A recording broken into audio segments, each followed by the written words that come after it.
Contarte Historias presents Sherlock, Lupin and Me. The Dark Lady by Irene Adler. Illustrations inspired by the work of Henri Toulouse Lautrec.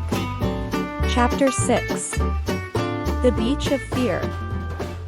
We stopped a few steps away from him, just behind the rocks. He was a man with long hair, now clinging to his face. He lay with his head on the top of his head and very composed, as if he were sleeping soundly. His clothes, soaked and stained with sand, seemed curiously heavy. Jacket, cuffed shirt with cufflinks, velvet pants, and a single shoe. "Stay here," Sherlock urged, saving the ropes with a single stride. "Be careful," I wanted to warn him, but Lupin silenced me. Sherlock took a couple of cautious steps, leaving his footprints in the sand, which sank a little beneath his feet. He approached the castaway, studied him, half-circled him, and finally concluded. "He's dead." I felt a hot flash rise to my cheeks. "Dead?" I asked incredulously. "Dead," Sherlock repeated. "Hell. Hell," Lupin began to repeat as he approached him. "Wait." I stopped him. We looked at each other. I didn't want to be left there alone, and I didn't want to go near a dead body stranded on the beach. Lupin's eyes, on the other hand, sparkled with curiosity. "I'm going with you," I said, gathering courage. And we got to Sherlock. The boy who was to become the greatest investigator of all time had knelt beside the body of the castaway man and had begun to examine it with the help of a twig washed up by the sea. "What are you doing?" Lupin asked. "I'm trying to find out who he is," Sherlock said. "Shall we turn it around?" "Turn it around?" I groaned. "Don't you dare touch it." They stood side by side. I put my hand to my mouth and began to look around in a hurry. "Guys, I think we should," I stammered. But it was clear that those two weren't listening to me. "Nice shirt, English collar," Sherlock observed, skilting his stick wisely. "You don't see many like that in these places." "Fancy clothes, I'd say," Lupin agreed. "Look at the fists." "Guys," I insisted. "He may have fallen into the sea from a cruise ship," Lupin went on. Sherlock shook his head. "He's not dressed for a cruise. It looks more like a business suit." "Or of." Lupin bent down to look at the man's face. He noticed that his beard was unkempt, but it was rather aristocratic. I couldn't take it anymore. I started to walk away, describing long circles on the beach. I couldn't imagine that they could be so calm. My heart was pounding in my chest and my hands and feet were completely frozen. Those two, on the other hand, seemed surgeons in an operating room. "Let's call somebody, guys," I said, my voice trembling. They were colluding. I sighed and retraced my steps. "Lupin, Sherlock, what?"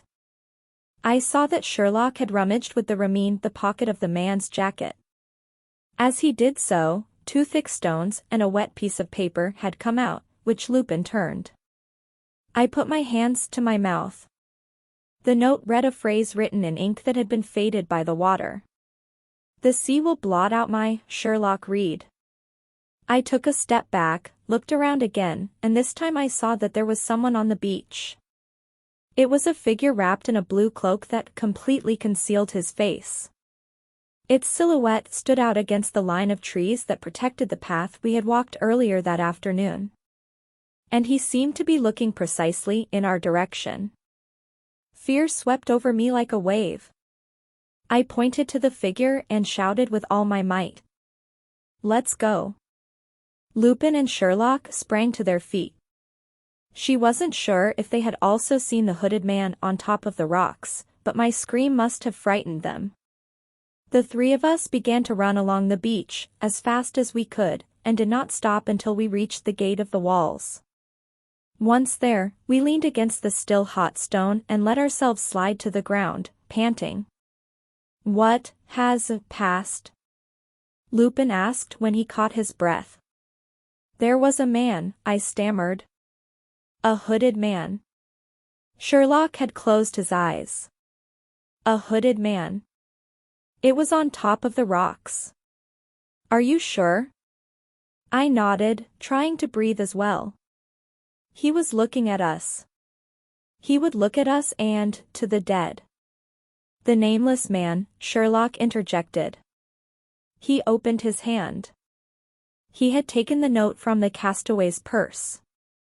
Thoughts buzzed in our heads like a swarm of crazed bees. What should we do? Who did we have to warn? Who had been watching us on the beach? Who was the mysterious figure he had seen spying on us? "Let's do nothing," said Lupin, as if reading my thoughts. "Let's do nothing and say nothing. We've never been to the beach. We haven't seen any deaths. Our footprints are in the sand," Sherlock said. "The tide is coming, it will make them go away." Sherlock nodded. "You forget the fact that someone has seen us," he added, pointing at me with his chin. "We're not sure," Lupin said. "I'm telling you, it was there. I'm sure." "That's probably true," Sherlock said. "So what do we do?" I asked. "We've got to tell somebody." Lupin shook his head determinedly. "Let's wait, if anything, for him to say it. Let's do nothing." "And are you sure that the man I've seen, will you warn anyone?" Sherlock rose and cast his long shadow over us. "Lupin is right. If the mystery man goes to the police, within a few hours everyone in the village will know the news. What if he doesn't go? Then it will mean that you have most likely seen the murderer, Irene." I gasped for breath for a few moments. Sherlock's eyes were two lights in the shadow. "And that he's seen the three of us," he concluded, sinisterly. What did you think of this Sherlock, Lupin and Irene Adler audiobook? Did you like the ending? Who was your favorite character? Let us know your thoughts in the comments. Subscribe to our channel to not miss the next chapter. The mystery continues.